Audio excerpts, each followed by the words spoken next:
So, in respect to our relatives, our everything that surrounds us, everything that we interact with, even down to the rocks, they have a spirit, they have a entity tied to them, and this kind of played out in my studies when I was working on my degrees, particularly in environmental geology. I spent some time in Hawaii.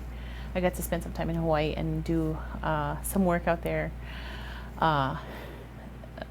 in the volcanoes, and there is a great sense of spirituality and power there.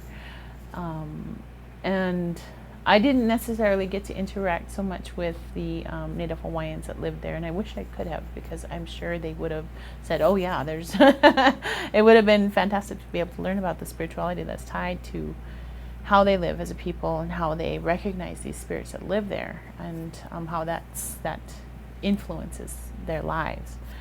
But I could feel it when I got to walk across the bottom of a live volcano, and you can feel it. You can feel it. It basically, it vibrates or it hums in you. And I'm not one to discount that power, or just say, oh well, that's just, that's over here, and science me or STEM me is right over here, and or compartmentalize those things. I'd rather acknowledge it, because they're very closely related to each other. And once you can make that tie and recognize that these things are inextricably linked to each other, you'll have an easier time teaching. You'll have an easier time understanding that relationship. And they're not at odds with each other. If anything, they are so intimately linked that they cannot be separated, and should not be separated, but that's up to the individual to decide.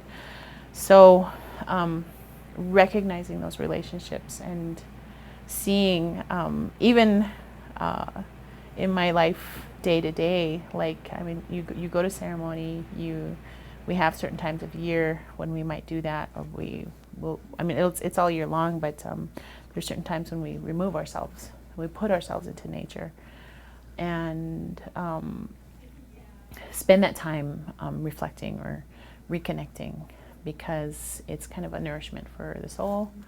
And if that's not fed, then how are you going to do any of the other things? You're just kind of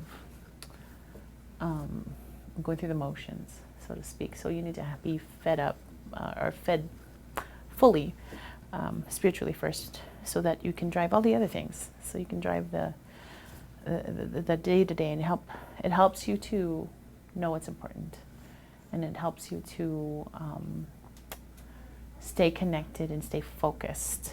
And we're in that time right now. We're in that time right now. It's the middle of summer. It's kind of getting towards late summer. People are out praying right now. It's a good time. And this is kind of when a lot of the tribes around here recognize that the New Year's switching over. It never really made sense to us with this Gregorian calendar to have New Year's in the middle of winter. Why? The world is asleep right now, so that doesn't quite make sense. But, well, it is what it is. So,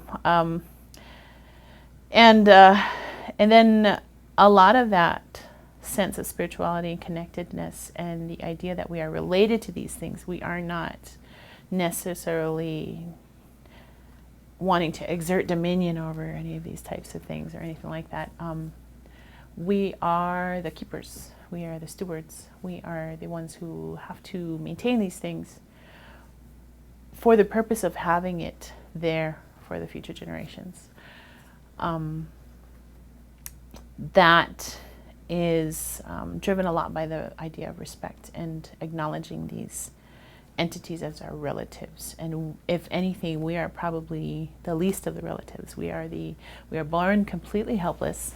We can't walk, we can't feed ourselves, we can't do any of these things. We rely upon all of these other external things to feed us, the animals with their flesh, and the plants themselves, they feed us there. They provide us our shelter. So all of these things take care of us as human beings.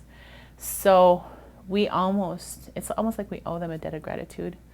And therefore, you'll see that a lot in spiritual teachings is about being grateful, being thankful for what we have. And you see that in our spiritual observations as well, where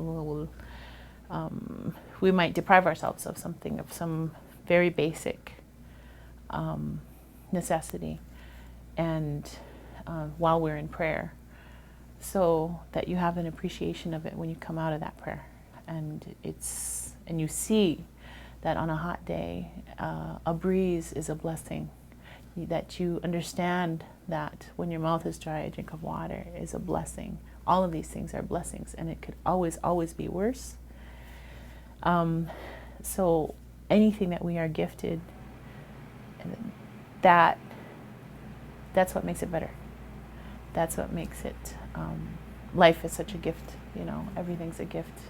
The ability to see, the ability to walk, the ability to dance when others cannot dance, the ability to hear when others cannot hear, or to wake up and stand up in the morning. That's a blessing, because not everyone can do that.